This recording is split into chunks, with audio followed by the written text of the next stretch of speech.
करते हैं वो भला है कि नहीं। पर बाइबल कहती है God is good all the time. जब अय्यूब के ऊपर परीक्षा चल रही थी तो भी वो भला था। मरकुस 1 उसकी 40 से 42 आयत जस्ट आप पढ़ेंगे स्क्रीन पे, उसको नोट कर लो। लिखा एक कोढ़ी उसके पास आया, इनको खड़े रहने दो, और उसने विनती की उसके सामने घुटने टेकर उससे कहा यदि तू चाहे तो मुझे शुद्ध कर सकता है।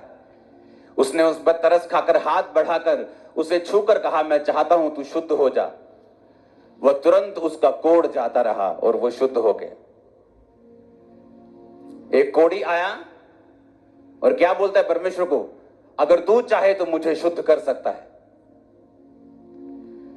और बाइबल कहती है जीसस ने तरस खाकर कंपैशन से उसे छुआ और कहा मैं चाहता हूं तू शुद्ध हो जा। और लिखा तुरंत उसका कोढ़ जाता रहा और वो शुद्ध हो गया।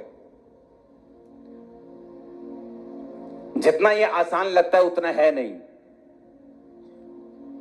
जब एक बंदे को कोढ़ होता था, कोढ़, तो उसको शहर से, अपने घर से, अपने मोहल्ले से निकल जाना पड़ता था और बाहर जंगलों में उसको रहना पड़ता था। चाहे वो अरबोपति बिजनेसमैन हो, चाहे वो उस टाइम का अंबानी क्यों ना हो, सबसे बड़ा बिजनेसमैन, सबसे बड़ा बुद्धिमान क्यों ना हो, लेकिन उसे छोड़ के अपना घर जाना पड़ता था। कहां पे? जंगलों में रहने के लिए। फाइनेंस का नुकसान, शरीर का नुकसान, परिवार का नुकसान, इमोशनल डिस्टर्बेंस, सब तरफ उसे धक्के मिलते थे क्योंकि वो कोढ़ी हो चुका था और कोढ़ पाप को दर्शाता था। और जब वो जीसस के पास आया और उसने कहा तू चाहे तो मुझे शुद्ध कर सकता है, मरकुस 3 उसकी 1 से 6। फिर वे आराधनालय में गया जहां एक मनुष्य था जिसका हाथ सूख गया था। वे उस पर दोष लगाने के लिए उसकी घात में लगे थे कि देखो वो सब्त के दिन चंगा करता है या नहीं। उसने सूखे हाथ वाले मनुष्य से कहा बीच में खड़ा हो। उसने कहा क्या सब्त के दिन भला करना उचित है या बुरा करना, प्राण को बचाना या मारना? परंतु वो चुप रहे। उसने उनकी मन की कठोरता से उदास होकर उनको गुस्से से चारों ओर देखा। एक सूखे हाथ वाला बंदा परमेश्वर के पास लाया गया। उस शनिवार का दिन था, सब्त का दिन था, और सदूकी और फरीसी जो थे वो हमेशा जज करने में लगे रहते थे कि देखते हैं सब्त के दिन चंगा करता है कि नहीं, सब्त के दिन तो हमें आराम करने का परमेश्वर ने हुक्म दिया है। और बाइबल कहती परमेश्वर ने उनके मन की कठोरता से उदास होकर क्रोध से चारों ओर देखा। यीशु मसीह जब कोढ़ी को तरस से देखते थे तो भी चंगा करते थे। क्रोध था यीशु मसीह को लोगों के ऊपर, गुस्सा आया हुआ था, तब भी उन्होंने क्या किया? और सूखे हाथ वाले बंदे से कहा अपना हाथ बढ़ा, और जैसे उसने अपना हाथ बढ़ाया वो सीधा और पूरा हो गया। जब यीशु मसीह गुस्से में थे तब भी चंगा किया। जब यीशु मसीह को तरस आया उसने तब भी चंगा किया। जब यीशु मसीह दुखी और उदास थे लाजर की कब्र के ऊपर और आंसू निकले, यीशु मसीह ने तब भी चंगा किया। जो चंगाई है वो परमेश्वर की नेचर है। परमेश्वर दुखी हो, वो क्रोध में हो, वो तरस में हो, लेकिन वो चंगा आपको करता ही करता है। ये उसकी नेचर है। और सदूकी और फरीसी क्या करते थे? हर टाइम परमेश्वर के कामों को जज करते थे, हर टाइम परमेश्वर के पीछे लगे रहते थे। हालेलुया। लूका 13 उसकी 18 से 21 आयत। ये आप सब आयतें नोट करेंगे। मत्ती 12 उसकी 18 से 21 आयत। देखो ये मेरा सेवक है जिसे मैंने चुना, मेरा प्रिय जिससे मेरा मन प्रसन्न है। मैं अपना आत्मा उस पर डालूंगा, वह अन्य जातियों को न्याय का समाचार देगा। वह ना झगड़ा करेगा, ना धूम मचाएगा, ना बाजारों में उसका कोई शब्द सुनेगा। वह कुचले हुए सरकंडे को ना तोड़ेगा और धुआं देती बत्ती को ना बुझाएगा जब तक न्याय को प्रबल ना कराए। 19 आयत को फिर से पढ़ेंगे, इसको रखेंगे स्क्रीन के ऊपर। मेरी बात को ध्यान से समझना। परमेश्वर ने क्या कहा? जीसस के लिए यह वचन है कि वो मेरा सेवक है, मेरा प्रिय है, मेरा मन प्रसन्न है। मैं अपना आत्मा उस पर डालूंगा, वो अन्य जातियों को न्याय का समाचार देगा। वो ना झगड़ा करेगा, ना धूम मचाएगा, ना बाजारों में उसका कोई शब्द सुनेगा। धूम मचाने का मतलब जब आपकी इतनी पॉपुलैरिटी हो जाती कि आपके एक शब्द कहने पर लाखों करोड़ों लोग इकट्ठे हो सकते हैं, तो बहुत सारे चेलों को लगता कि एक दिन यीशु मसीह जब अपनी पीक पावर पे होंगे, एक दिन बोल देंगे चलो भी चक्को तलवारा वो टपवाइए तो अपन चलिए। इसलिए उनकी माएं आके बोलती थी, परमेश्वर जब तू अपने राज्य में बैठेगा तो मेरे बेटे को गृह मंत्री बनाना, मेरे इस वाले को फाइनेंस मिनिस्टर बनाना। और परमेश्वर ने कहा तू नहीं जानती तू क्या मांगती है, मेरा राज यहां का नहीं वहां का है। आमीन। जब इतनी पॉपुलैरिटी बढ़े, लोगों को लगता है अब तो कोई पॉलिटिकल पार्टी बना देनी चाहिए, और बाइबल इसके सख्त खिलाफ है।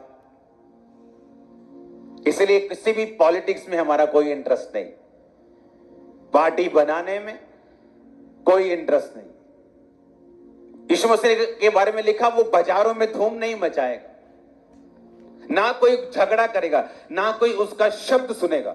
वो हमेशा जब आएगा तुमको चंगा करेगा, तुमको फ्री करेगा, बाप के साथ मिलाएगा, तुम्हारे पाप माफ करेगा, तुम्हें शांति देगा। आमीन। इसलिए चर्चिस का काम नहीं है पॉलिटिकल पार्टीज को खड़ा करना।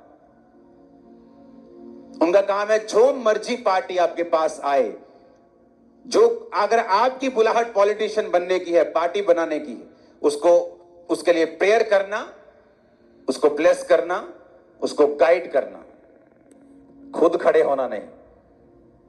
आमीन। उसने कहा ना वो बाजारों में धूम मचाएगा, ना झगड़ा करेगा, ना कोई उसका शब्द सुनेगा। लिखा वो कुचले हुए सरकंडे को ना तोड़ेगा। कुचला हुआ सरकंडा पता किसे बोलते हैं? एक आप लगा लो गेहूं की बाली लगा लो एक, या आप किसी बूटे को लगा लो, जब वो बीज से टूट जाता है, अगर बीज से टूट गया तो वो किसी काम का नहीं है या नहीं? हाँ, लिखा वो धुआं देती हुई बत्ती को ना बुझाएगा। धुआं देती बत्ती कब होती? जब नीचे से तेल खत्म हो जाता है और वो बंद हो जाती है और बाद में धुआं छोड़ती है, हाँ या ना? ये दोनों चीजें सदूकियों और फरीसियों को दिखाती है। परमेश्वर ने कहा वो इतना धैर्य से और इतना नम्रता से भरा हुआ होगा कि जो टूटे हुए सरकंडे हैं, जो सदूकी और फरीसी हैं, परमेश्वर उनको मारेगा नहीं, उनको खत्म नहीं करेगा। जो धुआं देती बत्ती है वो उसको बुझाएगा नहीं, वो उनका न्याय नहीं करेगा। जब तक न्याय को प्रबल ना कराए, जब तक वो अपने काम को ना कर दे, जब तक वो सूली पे चढ़ा दिया ना जाए, जब तक वो जी उठे ना, जब तक न्याय को प्रबल ना कराए, तब तक वो उनको कुछ नहीं कहेगा। हर टाइम सदूकी और फरीसी यीशु मसीह के पीछे पड़े रहते थे। तूने हीलिंग को की है, तूने डिलीवरेंस को की है। हर टाइम उससे वो जेलसी करते थे और जेलसी के कारण उसके पीछे पड़े रहते थे। लेकिन यीशु मसीह, आप अगर बाइबल में देखेंगे, इतनी पावर होने के बावजूद, इतने लोग होने के बावजूद, बाइबल कहती वो बाजारों में झगड़ा नहीं करेगा, वो धूम नहीं मचाएगा, कुचले हुए सरकंडे को तोड़ेगा नहीं, धुआं देती बत्ती को बुझाएगा नहीं। वो ऐसा परमेश्वर था। इतनी पावर होने के बावजूद नम्रता से, सहनशीलता से भरा हुआ परमेश्वर। और उसने कहा कबूतर के समान बनो, किसी को भी नुकसान मत पहुंचाओ, पर सांप के समान भी बनो, जहां से बच के निकलना है किसी भी तरीके से निकल जाओ। जीसस के वर्ड्स पावरफुल है, आपको चेंज कर देंगे। उसकी नेचर में हील करना। और जब कोई आपको हीलिंग का विरोध करता हुआ नजर आए तो समझ लेना ये धुआं देती हुई बत्ती है और कुचला हुआ सरकंडा है, टूटा हुआ सरकंडा है, किसी काम के नहीं दोनों।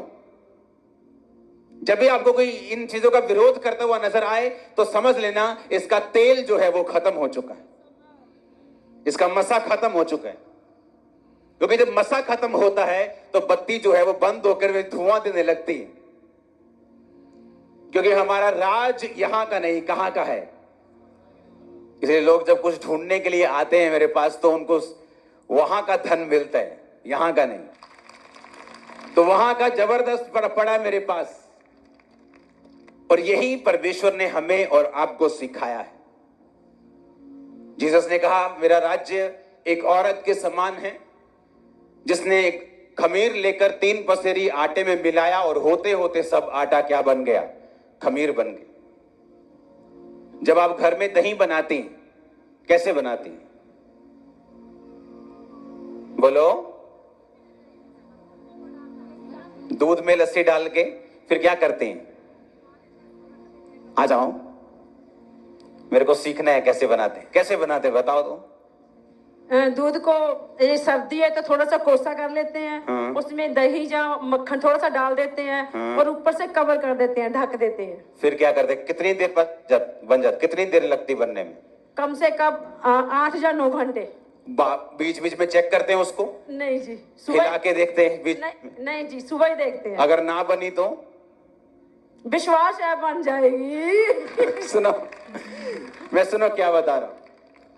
एक औरत जब दूध लेती है, उसमें दही मिलाती है, उसको मालूम है कि मुझे 8-9 घंटे शांति रखनी है और मुझे दोबारा हाई बनूंगा कि नहीं, मुझे ये चेक नहीं करना क्योंकि वो बन जाएगी।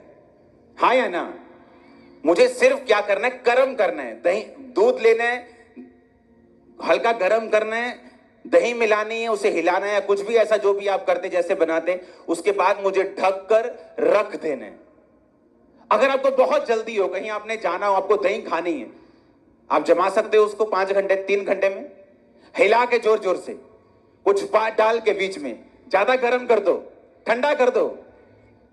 यह क्रिश्चियन लोगों की हालत है। जब परमेश्वर ने आपको जो चीज तीसरे साल देनी है, आप रो लो, आप पीट लो, आप उल्टे हो जाओ, आप सीधे हो जाओ, उसने तीसरे साल ही देनी है। आपको जल्दी हो सकती है, आप रो सकते हैं, 40 के बजाय 400 रोजा रख लो, लेकिन एक टाइम है जब परमेश्वर ने आपको सब चीजों को देना है।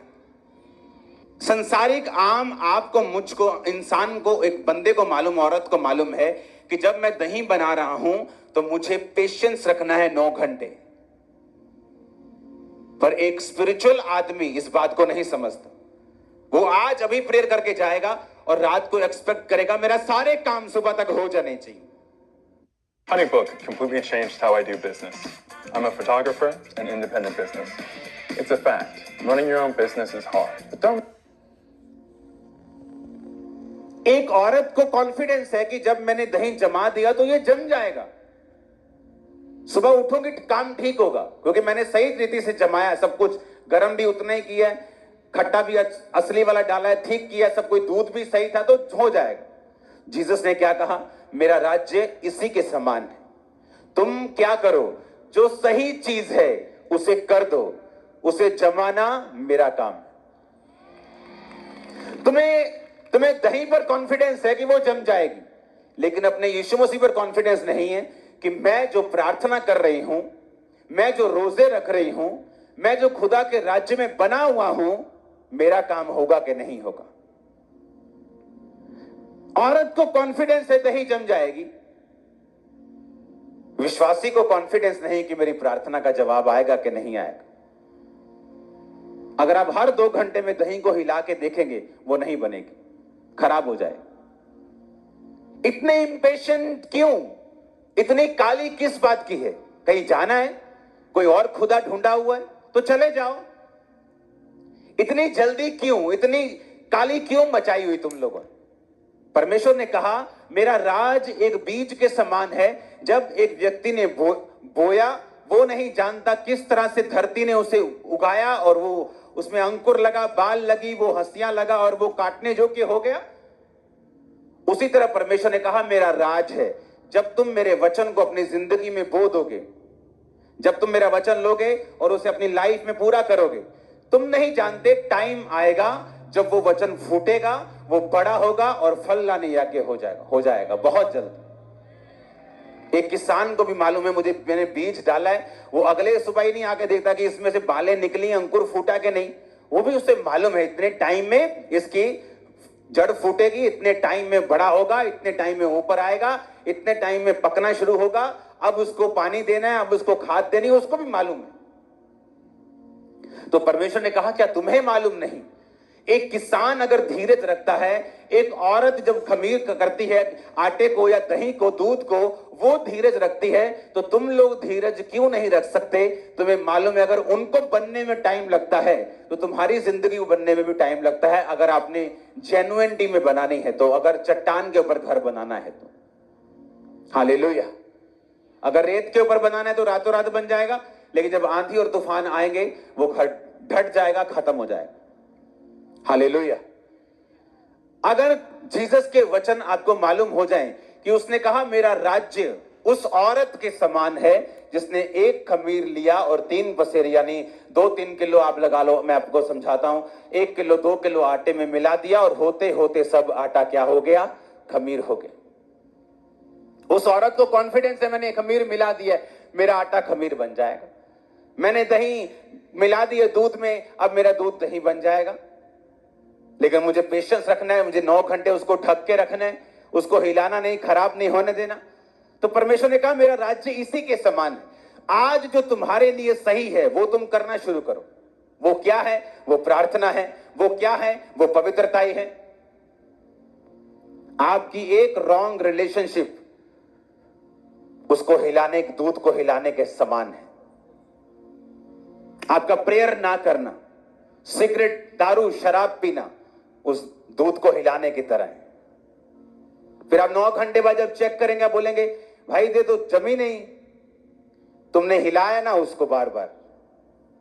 तुम संडे चर्च में आ रहे थे, लेकिन जैसे तुम्हें पता चला कि मुझे एक बड़ा ऑर्डर मिलने वाला है दुकान में, तुमने चर्च आने का प्रोग्राम खत्म कर दिया, तुमने हिला दिया।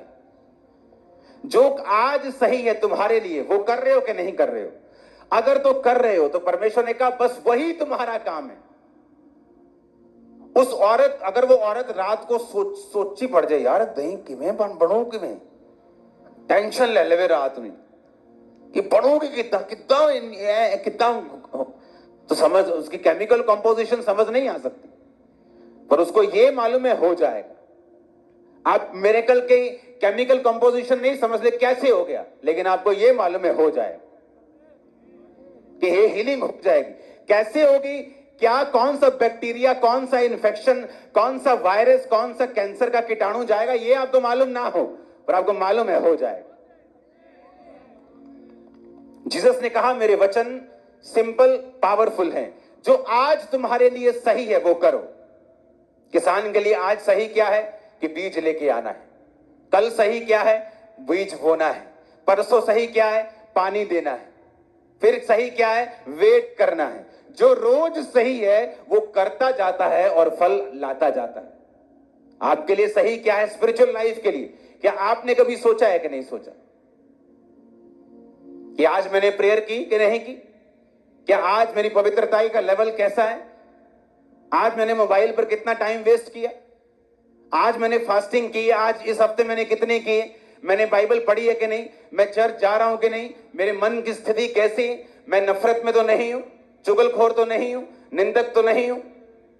यह है जो आपने करना है। और जिस फल के बारे में आप सोच रहे हैं वो जीसस का काम है, वो आपको देगा।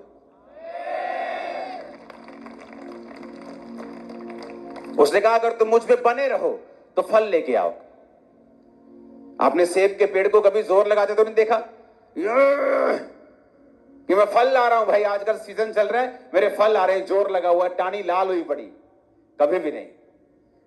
कहता जस्ट मुझ में क्या करो? बने रहो और मजे से फल लेके आओ। जस्ट मुझ में बने रहो, मेरी बातें तुम में बनी रहें तो फल लेके आओगे। जीसस के वर्ड्स पावरफुल है। उसने कहा मेरा राज्य उसी राई के दाने के समान है, जब बोया गया तो छोटा था, लेकिन जब बड़ा हुआ तो सबसे बड़ा हुआ। हालेलुया। आज सही क्या है? आप कर रहे हैं कि नहीं कर रहे? आज करेक्ट क्या है? आज आपको क्या करना चाहिए? आपको मालूम है आपको उस गलत चीज से बाहर आना है, लेकिन तब भी आप ढीठ बने बैठे, तो आप अपने फल को खुद रोक रहे हैं, परमेश्वर नहीं। आपको मालूम है आपको ये चोरी नहीं करनी, आपको मालूम है आपको ये गद्दारी नहीं करनी, लेकिन फिर भी आप कर रहे हैं और खुद अपनी उस दूध को हिला हिला कर चेक कर रहे हैं और उसको खत्म कर रहे हैं और खराब कर रहे हैं। ना तो वो दूध की कैटेगरी में बाद में आएगा और ना दही की कैटेगरी में आएगा। इसलिए परमेश्वर ने कहा जो लोग क्रिश्चियन होके भी पापों को छोड़ेंगे नहीं, वो नमक के समान होंगे, जो खराब होगा वो किसी काम के नहीं बल्कि पैरों के नीचे आने के काम आएगा। सेब का पेड़ सूख जाए तो फर्नीचर बना दोगे, अंगूर की बेल अगर सूख जाए तो क्या करोगे? सिर्फ जलाओगे। इसलिए जीसस ने कहा मैं सेब का पेड़ नहीं हूं, मैं क्या हूं? मैं अंगूरों की बेल हूं। बने रहोगे तो बहुत फल लेके आओगे। सेब कभी आपने नहीं देखा होगा 1 लाख रुपए किलो बिक रहा है, पर अंगूर, उनका रस, वो बोतलें 2-2, 4-4 करोड़ के भी बिकती हैं अगर आप सर्च करेंगे तो। हालेलुया। अगर तुम बने रहे तो बहुत कमाल के होगे, लेकिन अगर तुम बने नहीं रहे तो बिल्कुल नीचे, सीधे ही सूख जाओगे और जला दिए जाओगे। हालेलुया। आपको यीशु मसीह में अपने पड़ोसी को बोलो मुझे बने रहना है, मुझे इंतजार करना है, जो आज सही है उसे करते जाना है। मुझे पूरा कॉन्फिडेंस है कि वो फल मुझे देगा, मैं फल लेके आऊंगी। आमीन। ऊंची आवाज में, ऊंची आवाज में हालेलुया। अपने हाथों को उठाओ, बोलो आज जो सही है मैं करूंगा और फलों को लेके आऊंगा। मांगो ऊंची आवाज में, थैंक यू जीसस।